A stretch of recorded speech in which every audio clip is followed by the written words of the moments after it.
I will bet my bottom dollar that the message you've worked so hard to build on your own website and on your social channels is not reflected accurately by Google. That your brand message on that brand SERP is distorted, and it doesn't need to be. You can actually control it. Google wants to show your brand message. If it can understand your brand message and your brand message is relevant and helpful to your audience, it will show the exact brand message you want. And it's up to you to make sure that Google knows what it is it should be presenting.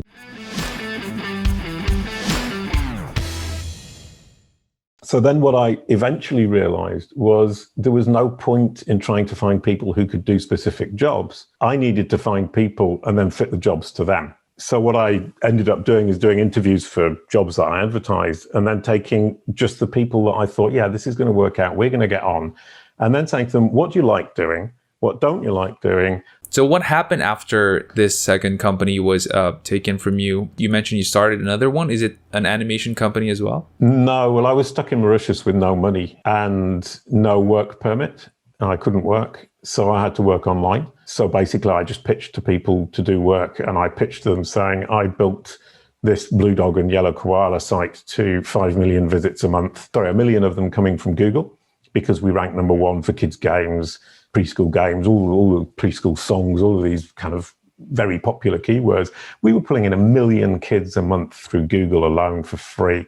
Good thing you're a good guy. Yeah. And so I pitched for work and said, if I can do that for a blue dog and a yellow koala, think what I can do for your car company or your printing company or whatever it might be. And I created a company that just did SEO, search engine optimization, getting companies to the top of Google from Mauritius, working with companies in the UK. Because obviously, from my perspective, I would get better rates in the UK than I would be getting in Mauritius. So working in the UK, or for people in the UK and France, in fact, was profitable for me. And then I came back to France. I mean, this is the nice one. It segues into kind of the brand SERP guy. I came back to France, I had to close the company that I created in Mauritius and created a new company in France. But that new company was my own name. It was Jason Barnard, EIRL, which is a legal format, which is just me. And I thought, I don't want a team anymore. I'm just going to work on my own. And I would go to pitch to clients. I would go in, I would say, we're going to do this great digital strategy. Woohoo, this is going to be amazing. I'm going to get you 1 million visits a month. And I would walk out and I would think, that's nailed. I would have given them my business card.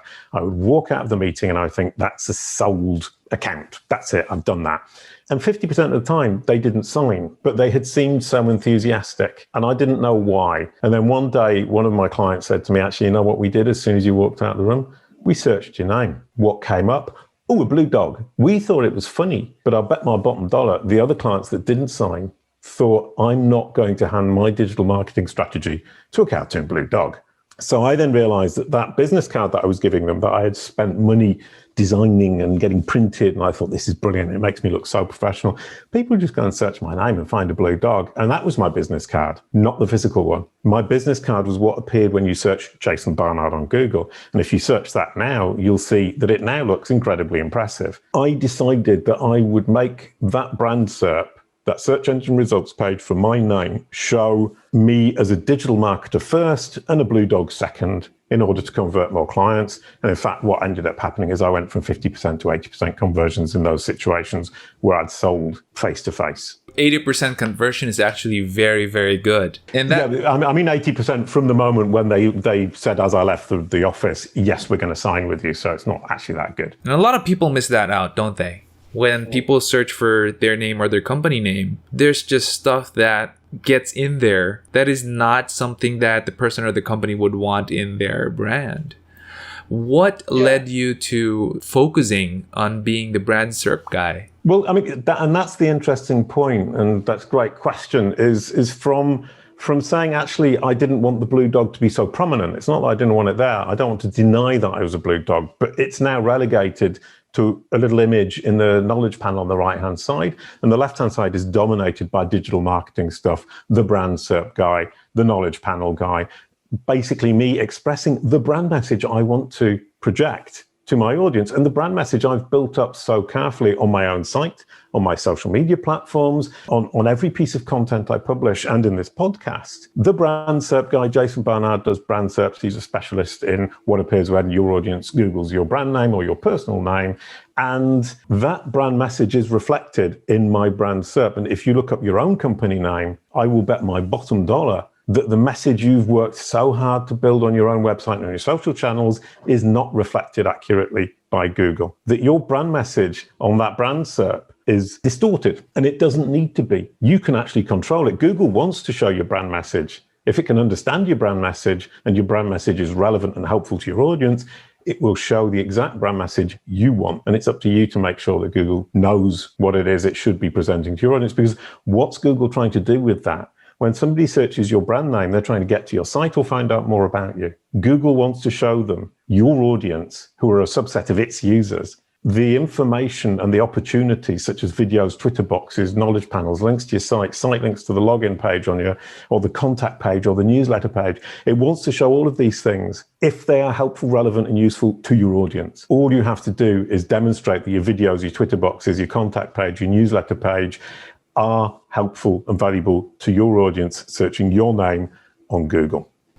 You're up there. You see all of these things. You're the expert. But for someone who's tuning in, they're already scratching their heads and saying, what is that? So how do you make sure? And a lot of business owners, they think, hey, it's Google's job. I got stuff out there. It's there. And it's Google's job to sort this out. But how do we get from that point, that kind of perspective and mindset, to what you're saying to demonstrate that value to your audience so that it's actually what Google is showing? Right. Yeah. Well, baby steps, I think, is the answer to that. You start, if your site's ranking number one, which it should for your brand name or your personal name, you want to make sure that that blue link, the first blue link, says what you want it to say about your brand. For example, if you sell blue widgets, there is a tradition for people to say, we sell blue widgets, and then the brand name goes at the end. But in fact, it would be more pertinent for your audience for you to communicate your brand message right from that moment. Then the description underneath that Google shows, you can control that on your web page by giving Google the description you want it to show, the title you want it to show. And much of the time, if it's relevant, if it's valid, Google will show the title and the description that you ask it to show. And to ask it, you just have it in your page, ask your technician or your developer what meta titles and meta descriptions are. Make sure that the content in the page reflects accurately who you are, what you do, and who your audience is, and Google will show what you want, more or less. Right underneath that, you've got what I call the rich site links, which are the blue links with a little text underneath that link through to your contact page, your newsletter page, your blog page, your About Us page. Google shows them when your site is well organized and when the content within the pages is clearly defined. And it knows that that content will be helpful to your users. For example, login page, newsletter page, typically very useful for your audience. If it doesn't show them, that simply means your site is badly organized and Google doesn't understand it. And as you say, people think, well, that's Google's problem. It's not, it's your problem, because it's your brand message that's being lost. Because if you think about it, that little blue link with the description underneath is just the start of your brand message. Why should you subscribe to my newsletter? About us. What do you want to know about us? Log in, come in, start working with the platform, do whatever it is you need to do, look at your orders, whatever it might be. All of that is part of your brand message. How you express that to your audience who are searching on Google for your name to come to your website, either as a prospect or as an existing client. And I think people forget that a lot of the people searching your brand name are simply navigating to your website and they're existing clients. And you want to make sure that their experience is as good as possible, because their experience with you starts from the moment they search your brand name on Google. So that result is part of your brand message and your reputation in their eyes. So start with something simple, which is what you control, which is your website. I'm going to go and dive a little bit deeper into this without getting too technical for our listeners out there. When you say you have to organize it for Google, what do you mean? Is it just a matter of having a better sitemap, having a better location for your pages, making sure they're on the nav bar, the main nav bar, up there on the header section? Or is it something else? Yeah, well, the nav bar is important. If there's a clear way for the user to get to this page, you're indicating to Google that page is important to your users. So that would be the first step. Second step would be making sure that you've got, like your contact page, typically you'll just have the form with no text. That doesn't help Google to actually display that in a helpful, valuable manner to your audience. So you'd want to write a little text which says, if you have any questions, please feel free to contact us. This is the page to do it, whatever it might be. I would also advise you to be careful about using negative terms. I almost said if you have any problems, never, ever, ever start with that kind of, oh, if you've got problems, because it gives people the idea that they should have problems if they don't. And it also shows on your brand SERP, which immediately, if you see the word problems or issues or anything else negative, you're sending out a negative message, which actually isn't necessary. You can turn that around and be more positive. So you need a little bit of contact on these pages that are typically forgotten for SEO purposes, for search engine optimization. Login pages, typically forgotten. You need a nice little bit of text that explains what people need to do on the page. It's as simple as that. What solution does this page bring to the user? And if you just explain that, Google will show it, and you make sure that your brand message is included, and Bob's your uncle, you're away. It's brilliant. And the third thing is not to have a flat site structure. What do I mean by that? It's having all the pages at the root level. You need to put your pages in folders and organize your site into silos. So, for example, one typically that I see is that I advise all my clients and all the people I work with to have an about silo. So you have about the company, about the products, about the people in the team, contact us, join the team, so on and so forth. And that's the about silo. And that's the one that's most important, for the rich site links. And if you've got it in a silo, Google will immediately understand that all of that is serving your existing audience or your prospects, and it will be useful for it to show them. And that's a really, really simple trick to gain those rich site links. Then obviously you've got your blog silo, and if it thinks your blog articles are important, it will start showing blog articles in those rich site links according to their freshness or its perceived importance. Oh, hey, and since you're here, can you do me a favor?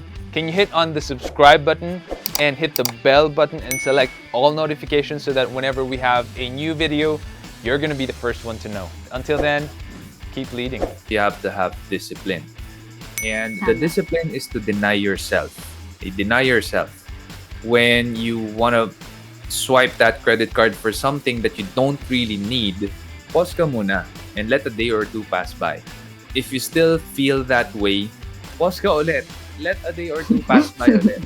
Bago mo i-swipe. No, I mean that